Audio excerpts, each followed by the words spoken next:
Now, there was a study produced, a scientific study produced in the autumn of 2011, which analysed 43,060 global transnational corporations. And what they did is they studied common directorships and shareholdings to ascertain who actually controlled this 43,060 transnational corporations. What they discovered from the public records is that 40% of these corporations, 43,060 of them, 40% of them is controlled by just 147 what they describe as super entities. And these are corporations with holdings in other corporations.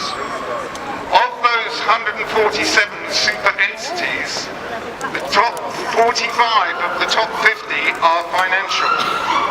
And in the top 20 are the usual suspects, the global banks, JP Morgan Sachs,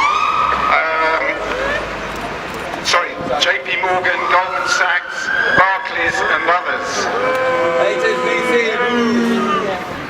Now it is this web of power that not only controls 40% of those companies, but 60% of their revenues.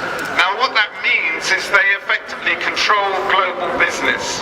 And that manifests itself in many ways, one of which is trade agreements. And I hope that later today you'll hear from Linda Coucher, who's been researching trade agreements for over 10 years. And these are weapons of control and suppression and exploitation. And they've been used in secret.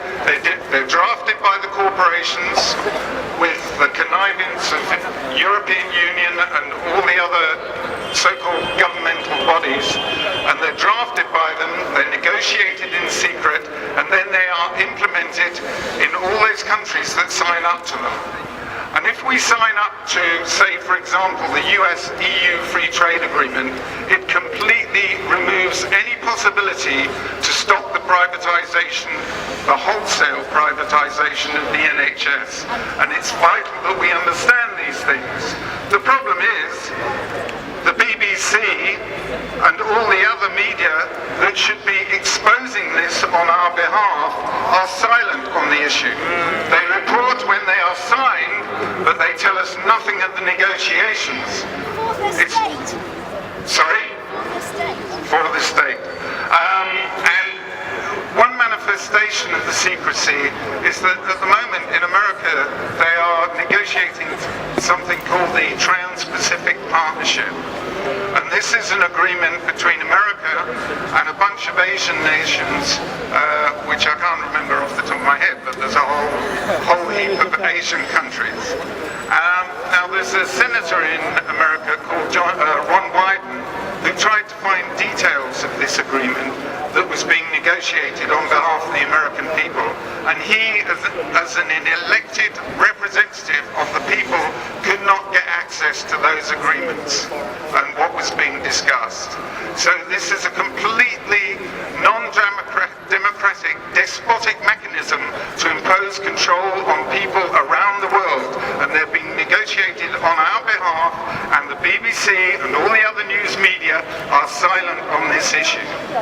And those media are complicit and in the control of the 140 super entities.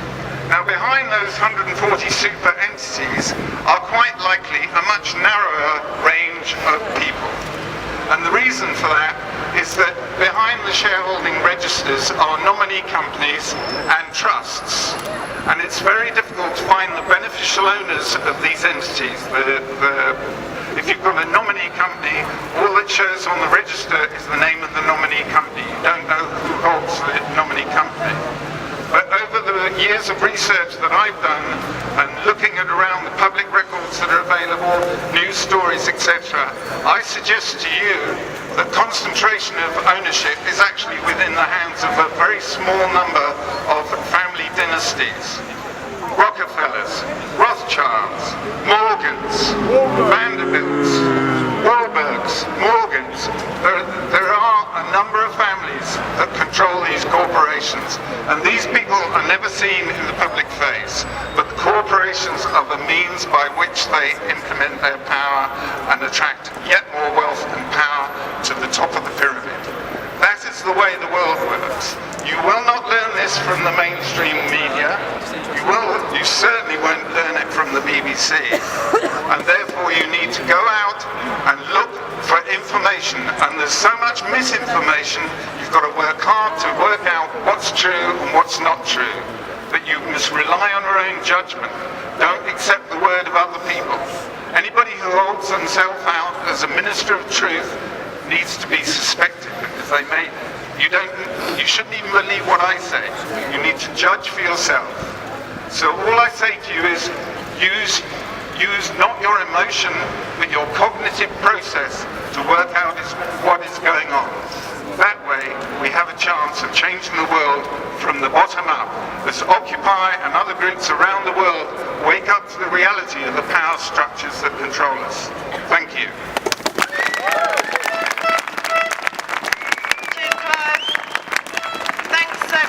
Clive, that's amazing.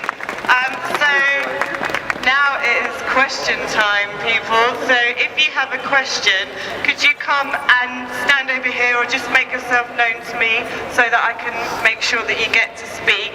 And we have someone that we're going to hear from first. Yeah, no, go on. That's it. Okay. So first of all, we're going to hear from Miguel, who was very